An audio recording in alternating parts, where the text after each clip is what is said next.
Viewers, এই ছেলেটা ইউটিউবে একটা ভিডিও দেখতেছিল যে একটা খেলনা ডিমের ভেতরে নাকি সত্যিকারের ডাইনোসরের বাচ্চা পাওয়া যায়। কিন্তু তোমাদের মতো এই ছেলেটাও তা একেবারেই বিশ্বাস করতে পারে না, এই জন্য সেটা এখন নিজে পরীক্ষা করে দেখবে।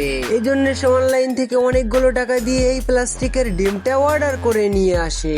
কিন্তু গাইস, আমার কাছে তো একেবারেই মনে হচ্ছে না যে সামান্য একটা প্লাস্টিকের ডিমের ভিতরে সত্যিকারের ডাইনোসরের বাচ্চা পাওয়া যেতে পারে। তো ভিউয়ার্স, তোমাদের কি মনে হয় আসলে এই ডিমের ভিতরে সত্যিকারের ডাইনোসরের বাচ্চা পাওয়া যাবে নাকি যাবে না?